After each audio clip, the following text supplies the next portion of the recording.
你怎么知道他变心了？暖黄的灯光落在糖糖的脸上，将她的五官勾勒得温柔克制。然后他想了想，说：“大概是那天他看着我吃饭，突然说了一句：‘糖糖，你怎么开始挑食了？’朋友怔了一下，他又轻声补了一句。而以前的应宇川会说：‘我的糖糖太可怜了，连爱吃的东西都才那么几样。’朋友更愣了，惊讶道：‘就这？’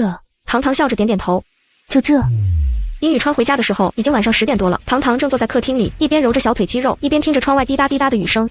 门锁响的那一刻，他没有抬头，只是将腿收了手，把地毯铺得更整齐些。回来了。男人的声音低哑而温柔。他手里拎着伞，外套上还有一点雨水没干。吃过了吗？路上买了点。他说着走进来，动作自然得像所有习惯已久的情侣那样，从后面低头亲了他一下侧脸。怎么还没睡？练完琴不困，你听见了？他弯腰把伞放进伞筒。听不见，但是温婉说隔音不行，也琴音不好，我就想起来了。温婉。他愣了一下，似乎没反应过来。就是我们公司新来的那个顾问，前几天你不是还见过吗？他确实见过，那次他很早练完琴，去他公司找他一起吃饭，他没打招呼，温婉也没看见他。后来殷宇川才笑着介绍，我们新合作的顾问人不错，人是不错，成熟有魅力，说话有分寸。可偏偏他感觉到了，他看那女人的眼神和当年看他的时候有那么一瞬是一样的。你想吃夜宵吗？殷宇川打破沉默。糖糖摇头，那你别拉太久情，小心手腕。知道了。他站起身，转身进了厨房，听见殷宇川从身后走进来。明天公司要开股东会，我得早点出门。你那场独奏音乐会最后定时间了吗？还没。定了记得提前告诉我，我再调整安排。水烧开，他倒了一杯热水，转身递给他。他接过来，手指碰到糖糖的那一瞬间，他轻轻缩了下。那天晚上他们都睡得不太好，他翻了很久，他却始终没有抱她。以前他一翻身就会把她拉进怀里，哪怕半梦半醒都不肯松手。糖糖睁着眼看着天花板发呆，他想起那场聊天的最后，他没有说出口的是，殷宇川说出这句话的时候，他们正在吃火锅，桌上摆着他从小就不太喜欢的毛肚和腐竹。他动筷子少了，殷宇川便下意识问了那句，就像是在和谁吃惯了饭，换了人后突然不是。他不知道，就是那天他无心的一句话，像一根针从他柔软的心口穿了过去。他们刚在一起那会儿，他第一次来他家吃饭是在一个落雪的傍晚，手都没敢放到桌上。他妈妈说糖糖爱吃辣的。他看着他吃着辣椒红油火锅时，眼眶都红了，硬是憋着不吭声。吃完饭，他送他下楼，他长舒一口气说：“你爸好吓人，我刚才都快喘不过气了。”那你还来？他看着他笑，你在这儿我就来。那时他还只是个什么都没有的小子，脾气暴躁，性格张扬，但他永远在他楼下。他追的所有人都知道。他说他不喝冰的，第二天就是温的。他说他喜欢听柴可夫斯基，他就连夜去搜那些他完全看不懂的曲子。所有人都说他和他不是一路人。我不放弃。后来他做到了，穷困潦倒地站在那个城市，拎着他爱吃的炒栗子，笑得一脸灿烂。他终于答应了他。那天刚好是他18岁生日，他拉琴，他在旁边听着听着就红了眼。他红着眼说：“我会拼命变得更好，只为了你。”可是现在呢？他曾经那双眼睛总是追着他看，如今却常常停在手机屏幕上。某天夜里他睡不着，起身倒水，看见书房的门虚掩着，他正在打电话，对面是一道隐约的女声，她的声音不大，但每个字都如此清晰。那一瞬间，他站在走廊尽头，冷得像被风从骨缝里灌了进去。他没推门，只是默默地转身，然后第二天依旧像往常一样为他系领带，把他爱穿的衬衫熨得平整。朋友回过神后问他：“那你还爱他吗？”他愣了一下，然后笑了。怎么不爱？爱了10年，从青春的巷口到如今的厨房、沙发和阳台，他怎么可能说忘就忘？但你总会在某一个细节里突然意识到，那扇曾经只为你敞开的门，已经悄无声息地留了缝给别人。糖糖正低头整理琴谱，窗外天色阴沉，雨压得低，手机突然震动，他随手接起。喂，他手机落在办公室了。那头沉默了1秒，声音却突然急促了几分。不是，是殷总他出事了，现在在医院。你说什么？下一刻，他猛地站起身。你说清楚，到底怎么回事？是在赛车场出了点意外。糖糖只觉得心口猛地一震，像有什么东西顿顿地砸下来，压得他几乎喘不过气。应宇川已经很多年没碰过赛车了，自从他们在一起后，他再也没去过那种危险的地方。我的命是你救的，不能再赌了。可是现在他为什么会再次出现在那个地方？糖糖顾不上细想，抓起外套和车钥匙就冲了出去。一路上他的心跳咚个不停，挂在喉头，始终不肯下来。还疼吗？是女人的声音，柔和而带着关切。糖糖下意识屏住呼吸，脚步轻了下来。没事儿，死不了。糖糖贴着门边，指节绷紧，是应宇川。他也终于看清了那个女人的模样，温婉。温婉轻笑一声，你倒是潇洒得很，要不是我硬拽着你过来，你是不是打算就那么算了？殷宇川顿了一下，说：“这么包扎，你还让我怎么回家？”糖糖只觉得胸口像是被什么狠狠撞了一下。片刻后，他听见温婉问：“他知道你来赛车场了吗？”殷宇川没有立刻回答，过了好一会儿，他才低声道：“不知道，也不会知道。”温婉弯了弯唇角，也是，她那种乖乖女，一听赛车2个字，估计心脏都要停半拍。殷宇川似乎不想继续这个话题。这次要不是他们说的太过分，我也不会答应比赛。哦，温婉拖长了音，他笑了一下，却没否认。别瞎想，只是他们说话太难听了，我看不过去而已。糖糖站在门外，整个人仿佛被冻结。那天他刚跑完一场比赛，拐弯的时候车身打滑，直接重重地撞到了旁边的护栏。他赶到的时候看到的就是这一幕，浑身发抖，又怕又气。殷宇川一瘸一拐地下车，远远的就瞅见了他。他跑过去，红着眼问他有没有事，然后骂他。他也不恼，笑着低头吻了吻他的指尖。糖糖，我不玩了，好不好？你不喜欢我就不碰了。那时他以为他是为了他放弃热爱，现在他才知道他只是换了个人，一起去犯险。心跳像鼓，耳边嗡鸣不止。他没有进去，只是静静地站了一会儿，然后转身离开。秘书正好从电梯口匆匆赶来，见他走这儿，愣了下，随即又松了口气。堂堂转过头，语气温和：“他伤得重吗？”没有，就是小腿擦伤，缝了几针。医生说他恢复得快，再休息2天就能出院。那就好。秘书吞了吞口水，低声道：“唐小姐，对不起，我本来不应该打给你的，但我怕殷总再这样下去，早晚出大事。”堂堂微垂着眼帘，语气淡淡。秘书犹豫了一下，小声说：“有半年了。”半年，也就是说温婉出现在他身边半年了。堂堂轻轻闭了闭眼，头也不回地离开了医院。回去的路上，车堵得厉害，玻璃窗外是来来往往的车灯，明灭不定。堂堂靠在座椅上，忽然想起很多年前的一幕，那是高中的事情了。他在小巷子口被几个女生堵了，她们说他装清高，说他抢了别人的男朋友，他不知所措，不敢出声。下一秒就听见轰鸣的机车声从巷尾冲过来，应宇川脱下头盔，眉眼冷厉的吓人，他挡在他面前，护得死死的。那时候的他眼里只有他，像所有的刀都只为他出鞘。堂堂闭了闭眼，现在的他还是爱他的吧？他不恨他，也不怪他，只是觉得可惜。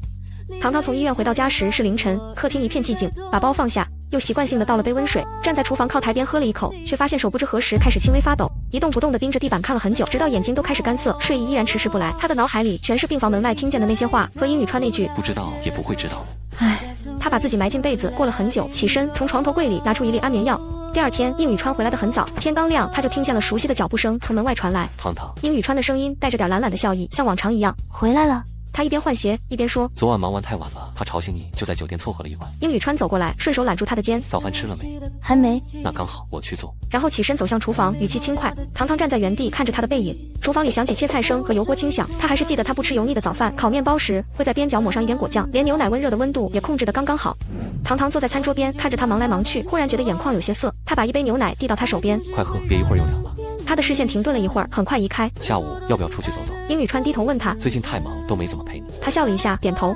气氛和往常无异，他还是那个会贴心叠好纸巾，会弯腰给他把拖鞋摆正的应宇川。可是就在他起身时，他突然注意到他换下的外套里掉出来一张酒店发票。堂堂本想帮他捡起，结果不小心瞥到了最下面的那行小字：双人套房，情侣尊享。应宇川回头笑着问他：“你盯着他看半天，蹭到灰了？”堂堂弯了弯眼，语气温柔：“你以前不是挺讲究的吗？怎么现在也不太注意了？”“是啊。”他走回来，在他身边坐下。反正现在你就在我身边，讲不讲究也不重要了。他像是说了一句甜话，但堂堂听着却觉得心口泛起一阵钝痛。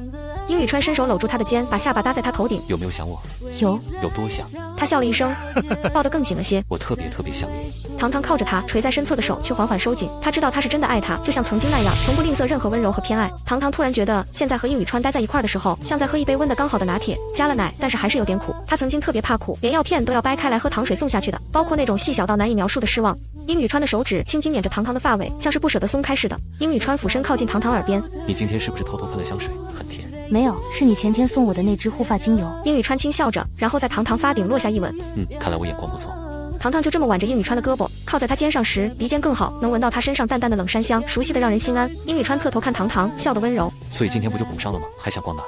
堂堂笑了笑：“想吃柠檬塔，很久没吃你买的了。”“我记得你喜欢偏酸的口感，别家做的都太甜。”他依旧记得他所有的喜好，像过去每一个细节从未淡去。这家店是堂堂喜欢的口味，他看着应宇川熟练地切开柠檬塔，把中间那一小块最松软的留给他时，突然有种错觉，好像一切都没变。就在堂堂准备买单时，应宇川的手机响了。应宇川皱了下眉：“我去接个电话。”堂堂站在柜台前，看着他走到窗边，接起电话：“你在哪儿？我现在过来。”应宇川说完这句，转身回来，脸上恢复了刚才那副熟悉的笑意。“公司那边临时有事，我得先走一趟。”“我在这等你。”“别等了，不确定要多久，等我回来接你。”应宇川说着吻了堂堂的额头。他转身走得很快，好像真的很急。迟疑了一瞬，提着袋子出了书店。他没有叫司机，也没回家，而是叫了辆出租车，悄悄跟着他离开的方向。他其实很少这样做，可今天他总觉得心里堵得慌，像有什么东西非得看清楚才行。他付了钱，下了车，远远的，堂堂就看到应宇川停好车，打开副驾驶的车门，从里头拿出一盒甜品，是他们刚刚一起去的那家店。再往前几步是别墅门口，站在那儿的是温婉。他说了什么，堂堂听不清，只见他手指用力的揪着衣摆，低头咬唇，眼泪一滴滴的往下掉。应宇川站在他面前，一动不动的看了他好一会儿。下一秒，他抬手将那盒甜品递给他，轻声说了句什么。温婉手发着抖，没拿稳，甜品掉在地上。他蹲下去捡时，整个人都忍不住抽泣起来。堂堂屏住了呼吸，因为他看到应宇川弯下腰，蹲在温婉身旁，伸手轻轻揽住她的肩，把她带进怀里。他的下巴抵在她头顶，轻轻拍着她的背，一下又一下。他们之间的距离很近，近得像一对亲密无间的璧人。堂堂看着那一幕，像是看着一场重复发生的过去。他看着应宇川因为了投资喝到吐时，心疼的偷偷躲在被窝哭。那时候的应宇川也是这样抱住他，说：“你别哭，我心疼。”他说那话的时候，眼神里带着真挚的疼惜，可现在他也用同样的温柔给了别人。糖糖转过脸，不让自己继续看下去。再回过头时，温婉正抬起头和他说着什么，随即两人一起走进了别墅，门缓缓关上，彻底将他隔绝在外。糖糖站在原地一动未动，隔着一条街的距离，他却仿佛听见了心口咔嗒一声裂开的声音。他没有哭，只是觉得有点冷。他坐在路边等了1小时、2小时，天色一点点转黑，星星也渐渐布满了夜幕。可应宇川一直没有出来，他默默盯着那扇门，直到眼睛干涩，也没有移开目光。是应宇川发来的消息，他说暂时走不开，早点休息，别等我。良久，嘴角扯了扯，低低笑了下。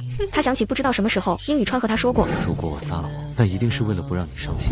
他就那么坐着，像等一场永远不会来的解释，直到东方泛起鱼肚白，应宇川都没有再出来。糖糖坐在街对面的一张长椅上，蜷着身，手里握着昨晚已经冷透的咖啡杯，眼睛却没有合过一次。他就这样看着那栋别墅的门，一夜未曾移开视线。风吹得他鼻尖泛红，眼底一片血丝，像极了用尽力气却还维持平静的模样。终于天光渐明，别墅门开了，他的身体几乎是下意识的紧绷了一下。门内走出来的人是应宇川，走在他身旁的是温婉。他换了件浅绿色的针织衫，长发披散，手上还提着那个甜品店的袋子，嘴角微翘，看起来心情不错。他们边走边说着什么，声音不高，却带着几分熟稔的亲密。那一刻，糖糖忽然觉得昨晚的那扇门是隔出了2个世界。两人走到台阶尽头，才终于看见了对面的他。空气骤然凝滞，温婉先是怔了一下，然后迅速收敛了笑意。殷宇川则是脸色陡变，几乎不可置信地看着他。糖糖，你怎么在这儿？这位是……他语气礼貌，糖糖却能感觉到他语气里那种微妙的不经意。我女朋友。殷宇川下意识开口，温婉眼神动了动，随即像是恍然，笑着点头。对哦，你之前说过。你好。他朝糖糖伸出手。你昨天说你们最近有点矛盾吗？那现在是和好了？殷宇川脸色却瞬间绷紧，压着声音警告道。温婉，我没别的意思，唐小姐别误会，我昨晚心情不太好，宇川他不放心，过来陪了我一下。是吗？他看了眼应宇川，温婉笑着点了点头。刚走2步，他又突然回过头看向应宇川，你外套还在我呢，有空来拿。然后潇洒转身。应宇川没有接话，而是快步走到糖糖身边，眉心紧蹙。他俯下身，看着他泛红的鼻尖和眼底密布的血丝，指尖轻轻触上他的手背，却只触到一片冰凉。那一瞬，他眼睛都红了。你怎么这么傻？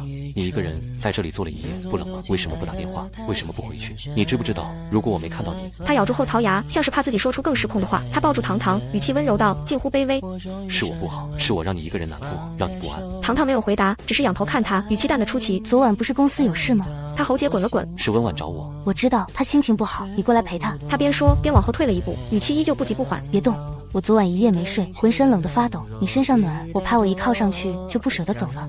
你别这样，糖糖，我昨天真的没做什么，只是陪他聊了几句，他家里出了事，心情不太好。糖糖打断他，笑了笑。应宇川，你什么时候对别人的情绪也这么上心了？糖糖抬头看他，眼神安静。你还带了他喜欢的甜品，对吧？应宇川愣了愣，没说话。糖糖笑了一下，那笑意太轻，轻得像一层风，落在应宇川心口，却让他几乎无法呼吸。糖糖顿了顿，声音比刚才更低了些。我没有别的意思，只是突然觉得你现在好像对谁都可以温柔体贴，只要他情绪失控，只要他表现出需要你，你就会把所有的耐心都给他。不是这样的，糖糖。他打断他，语气没有一丝起伏。如果有一天我也像他那样哭着跟你说我撑不下去了，你会不会也抱着我说别怕，有我在？我会，可惜我不会。糖糖看着他，笑容收敛。我不喜欢崩溃，也不喜欢挽留。他靠近一步，你别这样，我真的……我没有怪你。他看着他的眼睛，认真而温和地说：你别说这种话。应宇川的声音一沉，焦躁的情绪几乎压制不住。就因为我陪了温婉1个晚上，你就要？不是就因为应宇川，是我突然发现，原来你对别人也可以这么好。你明明知道我爱的是你。他低声说：是啊，你是爱我，可我越来越分不清，这份爱到底还是不是我一个人的了。他顿了顿，补充了一句：也许是我太贪心了，想让你只看我，只哄我，只心疼我。糖糖话音落下那一瞬，空气静得几乎可以听见风吹过树梢的声音。他没有再看他，转身准备离开。下一秒，应宇川就猛地伸手拉住了他的手腕，他的眼里写满震惊与不可置信。我想回去了。糖糖不看他，声音也不再温和。一整夜没睡，我头有点晕。应宇川看着他泛红的鼻尖和眼底密布的血丝，胸口像是被人生生撕开了一道口子。他真的就在外面坐了一夜，这个事实让应宇川的心止不住的一颤。他捧起他的手，指腹贴上他掌心的冰凉时，眸色瞬间沉下去。糖糖，你怎么这么傻？糖糖没说话，只想抽回手，可他一把扣住他的手腕，声音沉了下来。别动，我现在就带你回家。你要是再说一句分开，我现在就帮你上车。他语气里没有怒气，只有快要溃堤的祈求。糖糖怔住了，他从没见过他这样。他缓缓抬头，看着他眼底的血丝和眼尾压不住的红，一瞬间有些恍惚。你在生什么气？他轻声问。应宇川几乎咬着牙说道：我在生你不爱惜自己。你这么凉的天在外面坐了一夜，万一冻出病怎么办？你知不知道我刚刚冷的那一刻，心跳都要停了。他低头吻了吻他的指尖。别再这样惩罚我了，好不好？糖糖垂下眼，睫毛轻轻颤动，没说话。应宇川却已经将他的外套裹紧。走，我们回家。你该吃点热的，洗个澡，睡一觉。糖糖看着他，你不听我说完。应宇川语气轻得近乎低哄，可那一股不松手的执拗表现的又太过明显。等你身体暖了，眼睛不红了，我再听你说一辈子都行。应宇川说完，毫不犹豫地牵着他往车边走。堂堂就那么沉默着被他拉着。一路上，殷宇川只说了一句：“你怎么怪我都好，但是我现在只想把你弄回去。”回到家后，堂堂坐在沙发上，不多时，一碗热腾腾的粥就被端到了他的面前。他坐在餐桌前，而殷宇川坐在他身侧。殷宇川看着他小口小口地喝着粥，始终没有转移视线，直到碗渐渐见了底，他才缓缓开口，声音低哑：“堂堂。”他目光灼灼地盯着他，你要骂就骂，要打就打，但别走，我不会放你走的。堂堂喉咙微动，脸上却依旧没什么表情。殷宇川看着他眼底的倦意，终是低下头。你想怎么惩罚我都可以，但别不说话，行吗？他的声音越来越低。我从来没怕过谁，可我怕你真的不要我了。堂堂鼻尖微酸，眼底也泛出一点失意，沉默良久，他轻声道：“我先去洗澡了。”堂堂靠在浴缸里，热气蒸腾，他这才感觉四肢渐渐回暖。听着外头厨房里碗碟碰撞的声音，他却已经没力气再去拆穿他的慌乱和不安。他只想闭一会儿眼，缓一缓那些快要溢出来的委屈。堂堂从浴室出来时，殷宇川也正好从厨房走出来，手里还捧着一碗热姜汤。喝一口，暖暖。他语气放得很轻，堂堂没有拒绝，他乖巧的像从前一样，让人挑不出一丝错。可殷宇川心里却有种说不出的不安。在他喝着姜汤的间隙，手机突然震了一下。堂堂本来并不想理会，可他并没有停下的意思。第二声，第三声，像是有意扰乱这短暂的安宁。他慢慢放下碗，点开是一个陌生号码，可是他只看了一眼便知道了来人是谁。昨天冷成那样，辛苦你替我们俩吹风了。不过你男朋友挺贴心的，给我冲了蜂蜜水，还煮了面，味道不错。3勺蜂蜜，他说你喜欢这个比例，甜一点会舒服点，对吧？我之前穿过你买的那件白衬衫，他说你眼光一直很好。试衣服那次你回头笑了，很甜，他记到现在。我有点好奇，你是不是能一直笑得那么好看？末尾是几张照片，背景是他熟悉的不能再熟悉的家，桌上的2碗面配的也是他惯用的那双筷子。最后一张是温婉穿着那件衬衫，头发半湿，坐在沙发上玩手机。那一瞬，仿佛有人缓慢又残忍地将他心脏一寸寸揉碎。堂堂盯着照片看了许久，喉咙仿佛堵着一团棉絮，想开口却什么也说不出。他想起昨晚在车里，男人是怎么抱着他，轻声说：“堂堂，我心里真的只有你一个人。”可是这么深情的人，为什么一颗心里还能同时装下2个不同的人？堂堂不明白，他只知道，在他不知道的时候，有人正穿着他的衣服，住在他的家里，享受着他的男朋友。眼泪不知什么时候涌上来，他倔强地扬起头，不想让他掉下来。对面的人自顾自地说着，似乎完全不在意他会不会回复。前几天他出了场车祸，挺严重的，你知道是为了什么吗？就因为别人说了下我的不好，他就要替我出头，和人打赌比赛。明明我都说不用管了，是他不肯，执意挡在我面前。你知道他怎么说的吗？他说：“站到我后面。”那时候他一直守护着我，另一只甚至还在系头盔。我其实挺羡慕你的，毕竟你不用什么都做，他的一整颗心就挂在了你身上，甚至可以为你和全世界对抗。可是后来他不是也一样为我上了一次车吗？对面的消息停了一会儿，堂堂的心跳好像也停了一会儿。不过你放心，他从车里出来第一反应还是喊你的名字，只是喊着你的名字，手却握着我的。最后2个字像是落在心上的刀，堂堂指尖一点点收紧，屏幕上的光将他眼底的沉默衬得极冷。殷宇川走过来，见他坐得笔直，低着头看手机，却一动不动，问道：“怎么了？”堂堂慢慢抬起头，眼里看不出情绪。没什么。他轻轻将手机扣上。挺好笑的。什么笑话？说你英雄救美，冲冠一怒为红颜。殷宇川一怔。什么？堂堂看着他，轻描淡写道：“温婉说你为了他去和人赌命赛车，结果出了车祸。”殷宇川脸色猛地一变，似乎想解释什么。那不是。他还说你很爱我，从车里出来的第一时间念着的是我的名字。你没告诉我这些，但他都知道。殷宇川脸色发白，声音发紧。堂堂，堂堂笑了，笑意温柔而疏离。你不是有意的，我知道，可他知道的太多了。他抬眸，比我还多。堂堂笑了笑，别这么紧张。他说让我放心，说哪怕你当时是为了他去和别人玩命，哪怕你当时握着的是他的手，你心里想的都是我。看着殷宇川，一字一句道：“他说你真爱我。”他的声音不高，轻柔温淡，却像一根极细的针，缓慢又精准地刺入骨头最深处。他仿佛没有看到面前人脸色一点点发白，也没有在意他眼底翻涌的慌乱和痛意，只是静静看着他，缓缓开口：“是这样吗？”殷宇川喉结滚了滚，嗓子仿佛被堵住，半晌才艰涩地吐出一句：“当然，我从来没想过伤害你。”我知道。他点头笑了，像是真的没有怪他。你从来没想过伤害我，可是你有没有想过，有时候你的保护也是一种伤害？空气静得像被抽空，屋子里只剩下堂堂一个人的声音，像风吹雪落，机不可闻。温婉比我知道的多，他知道你什么时候出事，知道你摔车的细节，知道你喊我的名字，也知道你拉着他的手。他甚至知道你冲蜂蜜水用几勺蜂蜜。他微微低头，像是在整理思绪，几秒后再抬头，声音柔和了下来：“听我这么说，你会不会觉得我是在无理取闹？”殷宇川没有说话，低垂着眼眸，空气仿佛沉默了许久，他才再次开口：“可是为什么会有一个人总是什么都知道？”殷宇川像是被这句话击中了要害，整个人僵住，唇动了动，却什么都说不出口。堂堂望着他，目光清澈而沉静。你记得你以前说过什么吗？你说只要我不走，你就不会放手。他轻轻叹了口气。可是阿宇，这次先放手的人好像是你。他低头看了眼手中空掉的姜汤碗，像是终于下定了什么决心，缓缓放回托盘里。这碗姜汤很好喝，谢谢你。像是预感到了什么，殷宇川低声道：“堂堂，我不是有意瞒着你，我只是怕你误会，怕你难过。你知道的，我怎么可能真的喜欢他？”他轻轻打断，抬眼看他。可你还是护他，帮他，哄他。他喉结滚了滚，呼吸急促，却不敢再让他继续说下去。他害怕他说出那句他最不想听到的话。电话不合时宜的响起，却仿佛是递给殷宇川一根救命稻草。他掏出手机时，手甚至在微微颤抖。糖糖，我接个电话。但我们之间到这里就好了。他说。殷宇川对着电话那头囫囵的应声道：“好的，我知道了。”他的心很乱，乱到听不清对面的人说了什么，乱到不敢听清糖糖要说什么。挂了电话，他的语气急促，快步拿起外套，走到门口都没再敢看糖糖一眼。你先好好休息，我去趟公司，有什么等我回来再说。糖糖静静看着他，像是终于明白了什么，声音低下去：“你不敢听。”殷宇川一震：“你知道我要说什么？你怕听到我说出那句你最不想听到的话。”他笑了笑：“所以你要走，像以前一样，只要你不面对，就当一切都还在原地。”不是的。殷宇川握紧拳头，语气发紧：“这次真的是公事，我没有要躲的意思。你等我，我回来就谈。”殷宇川近乎固执地看着糖糖：“我们还有的谈，你不会真的离开我，对吧？”糖糖没有回答，他站得笔直，安静地目送殷宇川穿好外套，拿上钥匙。你别胡思乱想，糖糖，等我回来。话音落下，门啪的一声关上，快到甚至刚好盖住了糖糖说的下一句话：“殷宇川，我们分手吧。”殷宇川站在电梯里，低着头，手撑在额角，仿佛还能听见他最后那句“你不敢听”，像针似的，细细的扎在心口。他知道他要说什么，早该知道的，可他不敢听，就像他一直不敢面对。其实他那天躺在病房的床上时，看到了门外糖糖的那双眼睛，那双在病房外静静望着他，却什么也没说的眼睛。电梯叮的一声到了，他上了车，关上门，把手机丢到了在副驾上。他没有急着发动车子，只是靠在椅背上，闭着眼，沉默坐了好一会儿，心口闷得难受。殷宇川喉结滚动，终于伸手拿起手机，屏幕上还有通话记录，是温婉。他犹豫片刻，拨了回去，电话响了2声，便被接通。喂。你过来了。你刚才打电话找我，有事？他语气平静的近乎冷淡，仿佛之前所有的柔情只是一场误会。也没什么大事，就是之前那个合作方临时改了资料，我不知道谁能联系上，就想着你可能在公司附近。你可以找方律或者陈秘书。他语气淡下去，温婉轻声笑了笑，声音却忽然软了一点。你还在生气吗？他没有回答，只问你现在在哪儿？公司顶楼咖啡厅。挂断电话，发动车子。明知道糖糖可能在家等他，明知道他刚刚的情绪已经压到了极点，可他还是一脚油门踩下去，朝着公司方向驶去。车子一路疾驰，红灯闪烁，他没注意，一脚冲了出去，险些撞上对面拐弯的车，刺耳的喇叭声响彻夜空。殷宇川猛地一脚踩下刹车，车身一震，他的手背贴在方向盘上，骨节泛白。回过神来，他闭上眼，眉头拧得死紧，眸色深沉。温婉穿着一件剪裁得体的浅蓝色连衣裙，坐在靠窗的位置，妆容精致，像是早已等候多时。看到殷宇川进门，他立即起身，眼里飞快掠过一丝意料之中的意味。你来了。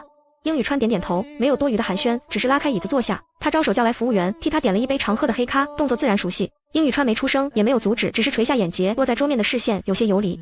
温婉看着他，语气柔和：“你脸色不太好，是不是没休息好？”他没有说话。温婉歪了歪头，目光落在他领口微微凌乱的扣子上。你跟他吵架了？殷宇川抬起眼看了他一眼，没有接话，但沉默有时就是一种默认。温婉笑了，笑意一直从唇角一直蔓延到眼底。他压低声音，带着几分若有似无的暧昧：“你每次和他闹别扭，好像都会来看我。”可殷宇川垂在腿侧的手指微微收紧了几分。我不是这个意思。温婉话锋一转，语气里带了点小心翼翼的撒娇。我只是觉得你现在这个样子太让人心疼了。他伸出手，轻轻搭在他指节上。好啊，你帮我处理就好。温婉的身体从对面凑近了一点。你是不是很累？别乱猜。别回去了，今晚留下来，我不说什么，就陪你坐坐，好不好？他说的柔和，像是一汪细水，无声的包裹着他。殷宇川没有说好，也没有拒绝，他只是又喝了一口咖啡。窗外夜色越压越低，连月亮都被厚重的云层遮住了光，而他坐在暖黄的灯下一动不动。赛车场的灯光明亮而炽热，金属轰鸣与汽油味交织在一起，仿佛一场永不结束的狂欢。殷宇川坐在驾驶座上，修长的手指搭在方向盘边缘，点火的瞬间，低沉轰鸣像是从胸腔里炸开的。他侧脸隐在暗影里，五官分明，目光锋利如刀。副驾驶的温婉则靠着座椅，长腿交叠，手中还握着半罐啤酒，唇角带着点玩味的侧头打量他。你太久没来了，手感都生了吧？他抬眼，视线落在他靠近的脸上，系好安全带。车子瞬间冲了出去，像猛兽脱笼，一头扎进夜色与灯光交错的赛道，风呼啸着灌进来。温婉惊呼一声，下意识抓住了副驾边缘的把手，又被自己笑出来。你疯了？不是，你要来放松。殷宇川语气里带着几分漫不经心的轻佻，速度却不断加快，直逼极限。车子高速掠过一辆辆对手车辆，擦着赛道边缘惊险漂移，后轮卷起一地尘沙。温婉看着他侧脸，心跳不自觉乱了节奏。我有点后悔今天穿得太整齐了，早知道该穿皮夹克配墨镜，这样和你更配。你别靠太近，我怕撞了。风声呼啸，车速拉到最高点，车子再次一个猛转漂移，轮胎在地上擦出尖锐刺耳的声音，整个世界都仿佛在这一瞬间随之失衡。陪你来放松，你怎么还冷着一张脸？温婉，我有时候真觉得你有病。对你没底线不算什么坏事吧？他靠近一步，眼里有一种几乎病态的执拗。他怔了一下，像是被什么击中了似的，表情僵了一秒。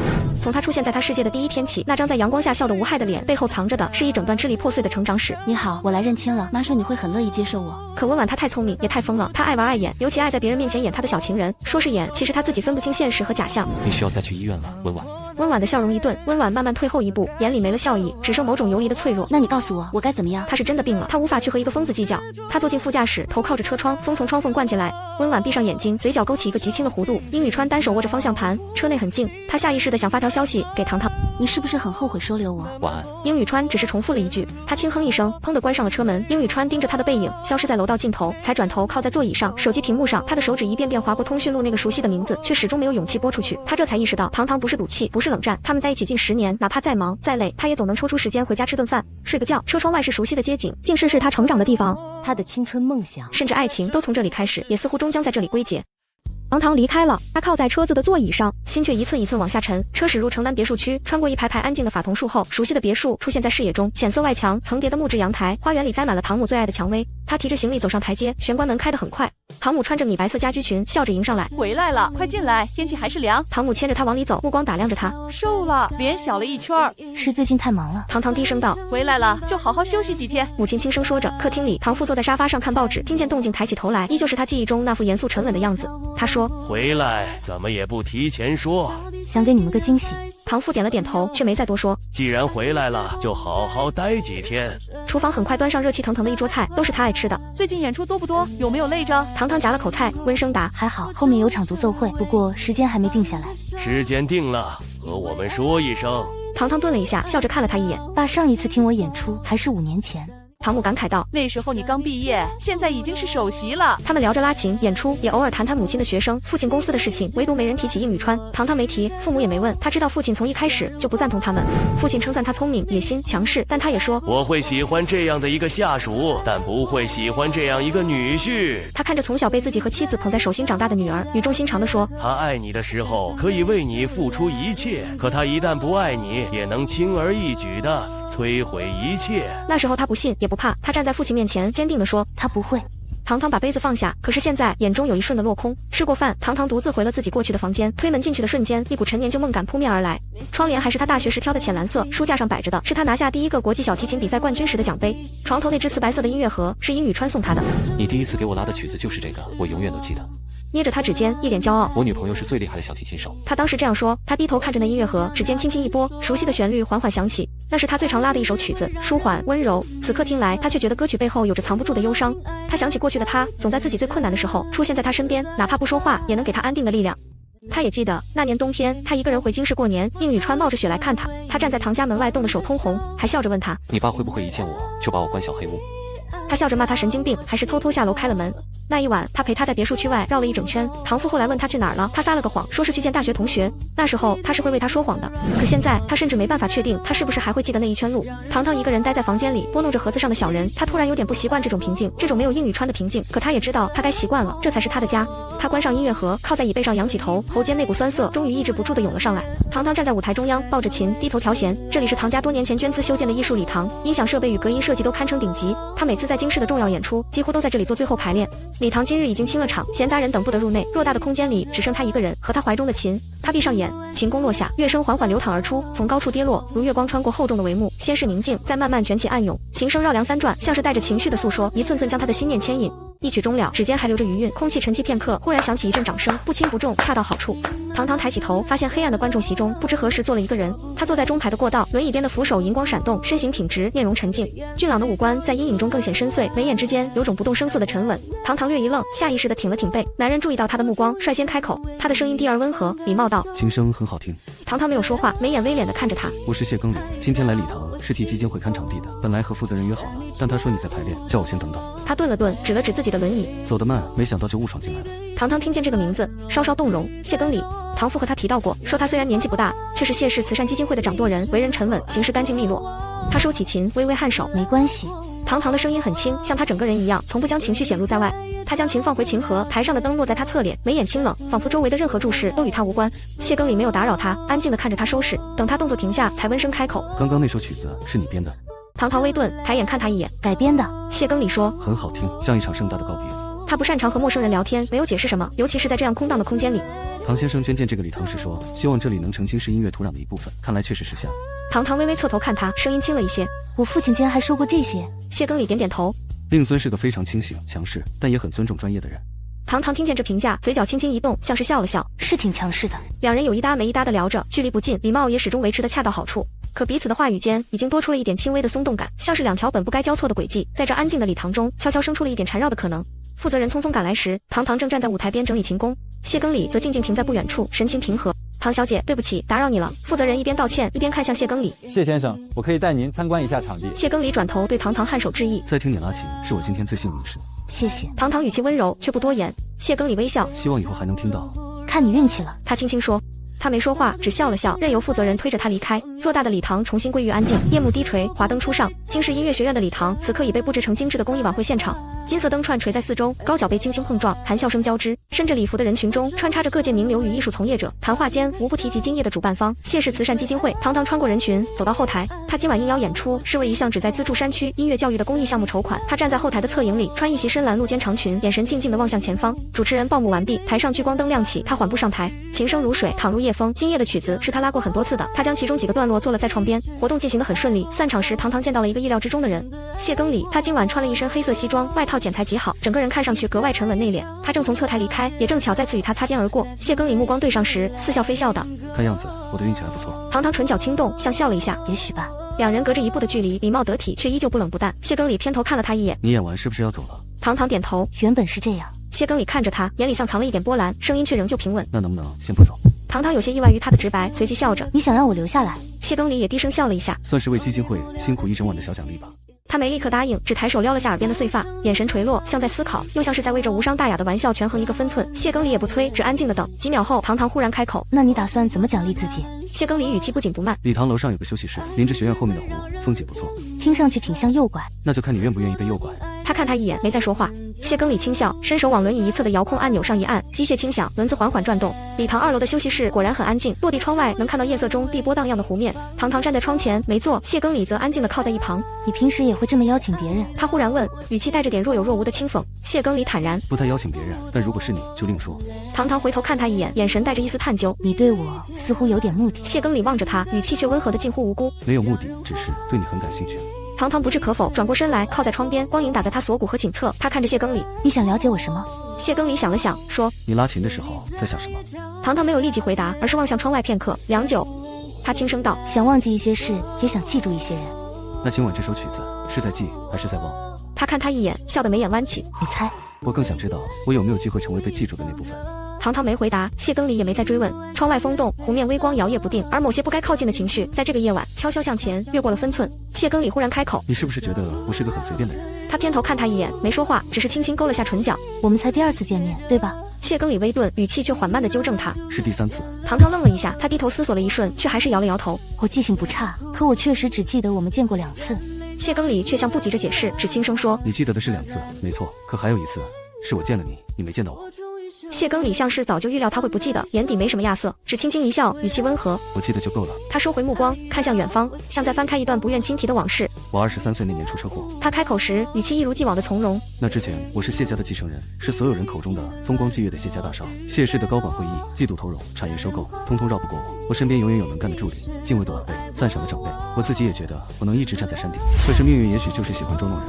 出事那天，我甚至连车是怎么装上去的都看不清楚。他的指尖轻轻摩挲着轮椅的扶手，像是下意识的动作。车祸之后，医生告诉我，脊椎压迫性骨折，恢复的几率不大。刚醒那段时间，我整个人都是空落的。我清楚地记得病房的窗户开着，但我一丝风都感觉不到。他顿了顿，嘴角扯起一抹几不可察的弧度。我甚至连自己都不相信。唐唐看着他，他知道他不是在控诉命运，也不是博取怜悯。后来家里人把我送去做康复训练，那天我情绪失控，把理疗师赶了出去。助理怕我闹大，他带我出去散心。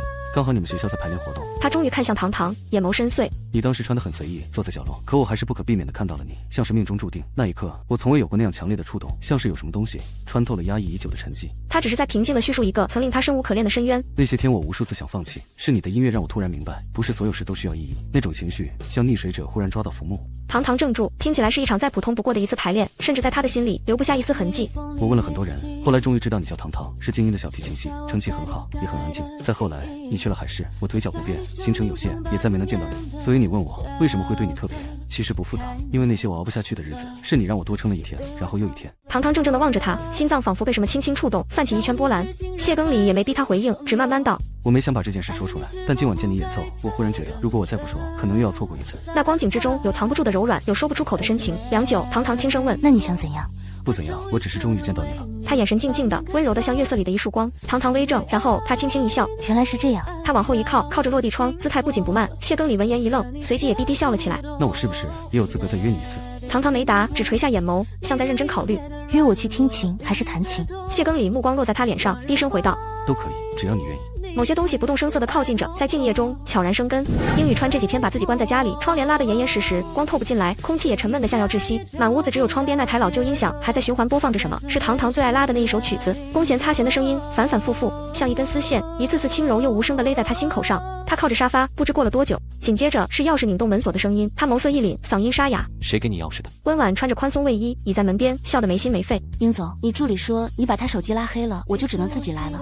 殷宇川没看他，只低声道：回去。温婉走进来，自顾自地倒了杯水，坐在他对面。听说你最近像鬼一样不见人，你是不是因为糖糖姐抑郁了？别提他。殷宇川眉头一皱，语气带了点冷意。温婉故作吃惊：哟，你们吵架了？他居然敢和你分手？你可是全海市最不缺女人的殷宇川。殷宇川忽然看向他，嗓音冷得吓人：温婉，别用这种语气说他。温婉顿了顿，随后又笑了，声音一转，娇软又带点挑衅：好啦，我知道她是你的小仙女，谁都不能说坏话，但你知道吗？她走了，她不要你了。温婉站起来，绕到他身边，弯下腰看着他。他们这种人一走就不会回头。殷宇川闭了闭眼，没说话。温婉看他不理，索性蹲下来，手撑在膝上，眼神灼灼：哥，要不我们重新过回以前的日子吧？就我们两个，你带我飙车，我带你喝酒，你什么都不想，我什么都陪着。他笑起来，语气轻松：别难过，我会永远陪着你的。殷宇川低头看着他那双明亮的眼睛，这次他装的是懂事和关心，可他却忽然觉得累。温婉，你知道我只把你当妹妹。温婉眼底划过一丝不易察觉的暗淡，但下一秒又笑了。怎么不高兴了？温婉看着他，殷宇川没回话。温婉靠近了些：你是不是又在后悔把我留下来？不是后悔，他声音很淡，是没想明白我对你的好还不够吗？哥哥，他忽然又喊，嗓音清甜，带着点粘人似的缠绕：我这几天是不是很乖，不吵不闹，也没来打扰你？你是不是该奖励我一下？殷宇川这次没回避他靠近，只抬眼看了他一眼，语气冷酷，带着警告，唤了一声他的名字。我还以为你至少能忍得更久一点。温婉收起笑，小时候我妈带着我到处搬家，因为每次谈恋爱都失败。她说男人都靠不住，她说她年轻的时候也爱过一个男人，还给他生了孩子，那个孩子比我厉害多了。她的语气里都是对你的称赞。我没羡慕你。他低头吸了口气，但我很恨你，直到我真的见到你，才发现你真的像他说的那样好，好的让人嫉妒。我没想过你真的会把我认下来，毕竟那时候你也才刚刚毕业。他盯着他，我知道你是觉得亏欠，我从一开始就知道，但是我觉得你也不欠我什么。我想看你什么时候会不耐烦，会把我推开，会告诉别人我到底是谁。你就像我想象里那个有用、有本事、有风度的大哥，连戳穿我的时候都带着一点怜悯。但你以为我演的只是一场戏，其实……他忽然靠近他，目光有些偏执地落在他脸上。我真的希望我能变成你爱上的人。这句话落下，四周一片沉默。殷宇川缓缓移开视线。温婉，你病得不轻。那你为什么不送我去看医生？因为你是我妹妹。他一动不动地站在那里，过了几秒才露出一点笑意。是啊，我是你妹妹，你知道的太晚，我知道的太早。温婉站在窗前，手指轻轻抚过栏杆，他背对着殷宇川，问：你要去找他？他回头，笑容很淡，眼睛却很亮。他都和你分手了，你现在是准备认错，把他追回来吗？殷宇川依旧没有说话。以前你总说家人是最重要的，你说你会照顾我一辈子，但你知道我最怕什么吗？他盯着他，我怕有一天你不要我了，你会因为一个糖糖就把我丢下。他说到这儿，往后退了一步，又一步，直到站到窗边，脚跟抵着窗沿，城市的灯火在他身后浮动，像万丈深渊。殷宇川皱眉，嗓音一沉：温婉。他却像没听见一样，笑着歪头问：你是不是要去找他？沉默许久，他终于开口，声音低哑：是。温婉忽然安静了，他的笑容在这一秒彻底碎掉，眼里一点点浮现出扭曲的光。那我就从这里跳下去。他语气温柔的像在说晚安，带着点娇嗔似的撒娇。你会忘不掉我。殷宇川知道那不是玩笑，不是装疯，更不是撒娇，而是他人生里从未拥有过一份干净亲情后的扭曲补偿。他只是在疯狂的寻找一种存在感，一种让人无法忽视的被需要的，能和他捆绑一生的方式，哪怕是病态的。温婉，别过来！他忽然喊，眼神疯狂，他的声音越来越高，语气带着偏执的哭腔：你别逼我，你别不要我，你说过不会丢下我，你骗我是不是？你和他们都一样，说喜欢我，说不会走，可最后全都走了。说完，殷宇川看见他的身子剧烈晃了一下，他猛地伸手将他一把拽回来，用尽了全身的力气，狠狠摔在沙发上，几乎是咬着牙吼出来的。够了，温婉！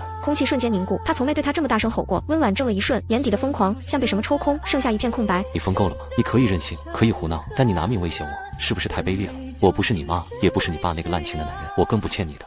他双手抱着膝，低着头，一声不吭。殷宇川闭了闭眼，压着额角，声音低哑：我是不是容忍你太久了？你才会这样肆无忌惮？我会去找糖糖，和他说清楚，把他带回来。你要是还想跳，你就跳吧，我回来再替你收尸。不过你别指望我会记得你。门被他甩上，客厅只剩温婉一个人。他坐在那里，眼睛睁得大大的，像还没反应过来。良久，他低头看着自己的手指，忽然轻轻笑了一下，笑得空荡而遥远。容忍我太久了，那你早点说啊，哥。夜色渐深，应宇川把车一路开出海市，驶上通往京市的高速。窗外是连绵不断的灯光，他的思绪却早已溃散成一片混乱。温婉的话还在脑海中盘旋。你说过不会丢下我，你骗我是不是？他捏着方向盘的指节泛白，嗓子里像堵了什么东西，堵得他几乎喘不上气来。他知道温婉是从怎样的家庭里走出来的。他从小缺爱，父亲早亡，母亲冷淡，在那个残破的家里艰难长大。后来他不知道怎么找到他，他给他吃的、穿的，供他读书上学。他把他安置下来的那一天，他问他：你以后也会不要我吗？那时候他只是愣了愣，随口回了句：不会。从什么时候开始他变了？是越来越依赖他的那几年，还是他一直纵容他，放任他越过兄妹的界限，暧昧的黏在他身边的时候，他明明该早一点看清他的执拗，他的偏执，可他却一再退让，一再忍耐，觉得他只是没有安全感。直到今天，他才明白他的沉默和容忍其实才是最深的纵容，是他亲手把他推到这一步的。风从半开的车窗灌进来，应宇川抬手揉了揉眉心，指腹触到太阳穴时像被啄了一下，脑海里闪过的是堂堂的脸。他记得他站在舞台上拉琴的模样，灯光打下来，他一身雪白长裙，眉眼温柔，像是整个世界都安静下来。他也记得他窝在沙发角落，轻轻哼着调子看他煮饭的模样。你怎么这么喜欢做饭？他问。因为你总爱吃我做的。他笑道。堂堂笑起来的时候，眼睛是弯的，像月亮。他想起他离开前和自己说的最后一句话：这碗姜汤很好喝，谢谢你。明明只是轻描淡写的一句，应宇川却觉得自己像被生生剜掉了一块心口。他什么都没问，也没哭，也没闹，只是安安静静的离开，礼貌又体面。可他记得他的习惯，他的偏好，他的每一个眼神。他记得他喜欢早上喝温牛奶，睡觉要关走廊灯，蜷在沙发上看小说时会咬吸管。10年，他什么都记得，唯独忘了好好跟他解释。如果他早点和堂堂讲清楚和温婉的事，是不是一切都不会这样？如果他早点醒悟，不再让温婉拿亲情捆住他，是不是堂堂也不会离开？他不知道，但现在他只知道一件事，他要把堂堂追回来，无论要付出什么代价，他都要把堂堂追回来。快到京市的时候，天边泛起微光，应宇川开了一夜的车，车窗上蒙着薄薄的一层雾气。导航的终点是唐家，别墅前的梧桐树好像长得更高了，风吹动枝叶沙沙作响，让他想起了当年堂堂就是站在这棵树下，脆生生的喊他阿宇。他是一个极安静的人，家教也很好，身上有一种他永远学不会的克制和优雅。应宇川一直都知道。他站在门口犹豫了很久，才终于摁下门铃。来开门的是堂堂的母亲，看到他时明显怔了一下。阿姨好。应宇川垂眼，嗓音有些哑。我来找堂堂。沉默了好一会儿，堂母才平静道：进来吧。应宇川走进别墅，路过客厅时脚步微顿，一切都还是熟悉的样子，连摆在钢琴上的水仙花都没有变换过品种。他走向后院时，阳光正透过落地玻璃洒进去。堂堂穿着一件米色针织长裙，正站在花架前浇花。听到脚步声，他回头看见他，那一刻，应宇川看见他眸光微动，却没说话。他看着，心口发紧，沉默了半晌，他才低声道：堂堂，我是来和你道歉的。他深吸一口气，终于开口，把话说清楚。我和温婉不是你想的那样，她是我同母异父的妹妹，之前没和你说，是因为怕你误会，是我对她太纵容了，我没想到事情会变成这样。堂堂依旧没有说话，应宇川垂着眼。如果我早点跟你说清楚，如果我能早点站出来，我来找你是想告诉你，我会处理好所有的事，你能不能再给我一次机会？他声音哑得发紧。堂堂，我真的很爱你。门前沉寂了几秒，他听见堂堂轻声说道：也许吧，可有些事情不是一句错了就能当做什么也没发生的。他看着他，语气平静的近乎残忍。堂堂。应宇川红着眼，沉默地看着他。堂堂声音淡淡的，却又像是带着些旧尘被掀开的清冷。应宇川喉头一紧，眼底晦暗不明。半晌，他哑声开口道：5年前，他17岁那年，第一次来找我，说是我妈的孩子。堂堂轻轻点了下头，然后抬眸看向他，语气还是那么平静，没有埋怨，也没有愤怒。5年，他轻声重复着。应宇川，5年，你有多少次机会可以告诉我？他看向应宇川，你说你爱我，说我是什么都不用担心的那个唯一，可你从没想过，在你的世界里加一个人需要和我商量。你不想说，是因为你从来不觉得我需要知道。他一字一句道。应宇川张了张嘴，却一句话也说不出来。堂堂没给他插嘴的机会，继续开口。但你知道我最失望的是什么吗？他低声笑了一下，像是在自嘲，嘲笑某些曾经的信任。是你从来都不觉得我值得一个解释。你明知道他对你抱着不该有的情绪，却装作没看到。你知道我一直在等你开口，却一次次用沉默堵住我的疑问。堂堂的眼尾渐渐泛起薄红，他看着应宇川，你让我觉得我就是那个多余的。应宇川像被定在原地，眼神终于有些慌乱。他的手垂在身侧，掌心紧紧攥着，唇角却微微发颤。不是的，堂堂，我从来没有觉得你多余，我只是一直在回避。堂堂替他补完了剩下的话。你以为只要我不问，你就可以假装什么都没发生？可感情不是捂住眼就能走到最后的。堂堂叹了口气，应宇川，你永远都是这样，不管是过去还是现在。只要我们之间有了矛盾，你就只会逃避，好像什么事情只要过了段时间，便能装作什么也没发生。应宇川反驳显得如此无力。我没有，因为他也想起了过去无数次这样的瞬间。堂堂一字一句，我不是温婉，我不会在你一句别问了之后，还满心欢喜的觉得你是在为我好。我需要的是信任，是尊重，是站在我身边的人能在我不安的时候拉住我，而不是回头安慰另一个人。堂堂离开前，最后看了应宇川一眼，眸色淡淡。应宇川，我没有不爱你，只是我觉得爱一个连话都说不清楚的人会太辛苦了。所以我们之间到这里就好了。那天殷宇川离开前故意装作没听见的话，此刻再次清晰地落在他耳中。屋里静的只剩风声，殷宇川站在原地，仿佛所有力气都被抽空了，连一句挽留的话都说不出口。殷宇川想开口，却发现嗓子发紧。5年的沉默，最终堵住了糖糖回头的路。是殷宇川亲手把糖糖推远了。音乐厅灯光缓缓熄灭，聚光灯落在舞台中央，糖糖一袭浅色长裙立于台上，纤瘦的身影与手中小提琴一同被笼罩在温柔明亮的光芒之中。她微微垂眸，修长的指尖落在弓弦之间，琴声缓缓响起，那是她亲手改编的曲子，旋律比原版更柔和，却也更坚定。手下流淌出的乐章，像是她走过重重迷雾后抵达岸边的清澈回声。她不再犹疑，也终于不再回头。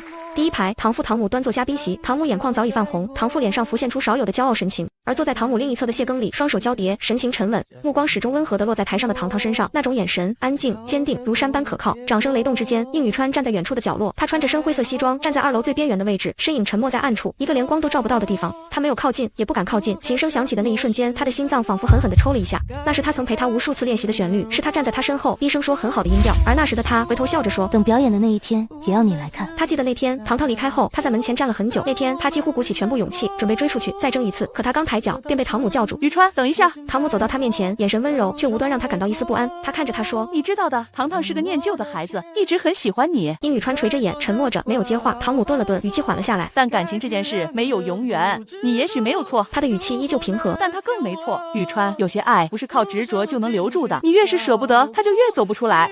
他看着他，眼神里是让人无法抗拒的坚定。你那么聪明，应该懂什么才是真正对他好的选择吧。他嗓子发紧，喉咙像被什么堵住了。他想说他会改，想说他终会解决温婉的事，说他还爱他，真的还爱。可堂母只是轻轻拍了拍他的肩，放手，对你们都好。那一刻，他忽然明白了，也许他的争取本身就已经成了一种打扰。他值得一个干净明亮的未来，而不是再一次为他陷入反复的拉扯与困顿。那晚，他没有再回头，也没有再见糖糖，只记得站在门外，耳边回荡着堂母最后的一句话：你很好，但不适合他了。音乐会尾声将近，应宇川望着台上闪闪发光的糖糖，没有上前，没有送花，没有道贺，他只是静静地站在那里，看着他被掌声包围，被全世界认同，被他亲手错过。他忽然觉得命运实在残酷的可笑，他这辈子所有狼狈的沉默，好像都献给了那个他曾说要护一生周全的女孩。自此，那场从16岁开始的爱情，在这一夜悄然落下帷幕。琴声的尾音尚未散尽，灯光缓缓熄灭，殷宇川却忽然想起了很多年前的一个深夜。那年他们还年少，第一次在朋友聚会上偷偷喝了很多的酒，酒精顺喉而下，他们笑闹着躲进阳台。夏夜微凉，糖糖披着他的大外套靠在他肩头，眼睛亮晶晶地望着星空。阿宇，我们以后会一直在一起吧？殷宇川低头吻了吻他的发顶，语气笃定。你走到哪儿我就跟到哪儿，以后你开音乐会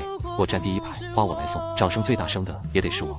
糖糖笑得眉眼弯弯，那我可记下了。那时的他们年少而轻狂，以为时间会厚待所有誓言，只要彼此用力就能抵过命运所有的风浪。可如今那些誓言却成了一场空。灯光重新亮起，观众起身，鼓掌谢幕。糖糖站在聚光之下，眼神澄澈，神情沉静。他不再需要他的第一排，不再需要他的掌声，也不再需要他了。殷宇川站在暗处，沉默不语。他把掌声藏进寂静，把遗憾压进心底。从今往后，他的世界只会愈发明亮，而他只能一直停留在光照不到的地方，静静仰望。而那个曾陪他望过夜空，信誓旦旦说我陪你的少年，终于失去了站在他身边的资格。温婉终究还是被送进了家精神康复中心。那天傍晚，雨将落未落，天灰沉沉的，像是被压抑太久的情绪，终于到了临界点。温婉坐在车里，声音沙哑。哥哥，是不是我病好了，你就不会丢下我了？殷宇川握着方向盘的手轻轻一紧，转头望他，那个曾在殷宇川母亲去世那年突然闯入生活的女孩，倔强、骄傲、不甘心地黏着他许多年。殷宇川见过他脸上所有生动的表情，却没有一次是像今天这样，像个快要淹死的人，脆弱无助，看着他这个唯一的海岸。殷宇川沉默了一会儿，轻声说：婉婉，我不是丢下你，我只是突然发现救你的人不该是我，你该好好治病。温婉哭了，车缓缓开着，路边的灯光从她眼底扫过，把她漂亮的像海报上人物的脸照得极亮。殷宇川沉默着，他看着温婉那张娇艳的脸庞，渐渐和记忆中那个17岁瘦弱干柴的脸重合，他这才惊觉时间过得是如此之快。温婉被工作人员接进去之前，最后回头看了应宇川一眼，没有再像过去一样开着什么不该的玩笑，也没有再强作姿态。温婉只是深深地看了一眼，像是要把应宇川的面容深深刻进脑海。哥哥，等我好了，记得来接我。那之后，应宇川一个人回到了空荡的家。应宇川再也没有见过糖糖，一年又一年，时间像潮水般把记忆一寸一寸冲刷淡去。应宇川始终一个人，从未谈过恋爱，也从未主动出现在他的世界。直到有一天，应宇川在朋友圈看到一张婚礼请柬的照片，糖糖要结婚了，对象是谢庚礼，那个他当初万般不喜的男人。最开始知道他们在一起的消息的时候，应宇川是愤怒过的，不是因为糖糖选择了新的人，而是因为他觉得她那么好，怎么可以嫁给一个废人？但后来他听说了谢庚礼为糖糖做过的许多事，那些好没有一件是他亲眼见到的，都是些支离片语，断断续续，但每一件都像一根钝钝的刺，扎在心口，拔不出来。他曾经觉得谢庚礼配不上糖糖，因为他有一双坏了的腿，一个不完美的身体。但后来他想开了，有时够好不是表面风光，不是金钱地位，也不是身体完整，是愿意把他放在心尖上，愿意为他弯腰低头，愿意走很远很远的路，只为离他近一点。毕竟他曾经拥有一切，也没能给他想要的。婚礼那天他没有去，只是托人送了个红包，封面上是他亲手写的字，工整克制：愿你此生无波无澜。平安喜乐。没有署名。那天晚上，他一个人坐在海边，手机里放着他演奏的那首曲子，旧音清透，像远方吹来的风。天很黑，海浪也很安静。他忽然觉得，其实这样也挺好。他得到了想要的幸福，那些说要一辈子守护他的承诺，并不是没兑现，他只是用了很多年才学会怎样好好的祝他幸福。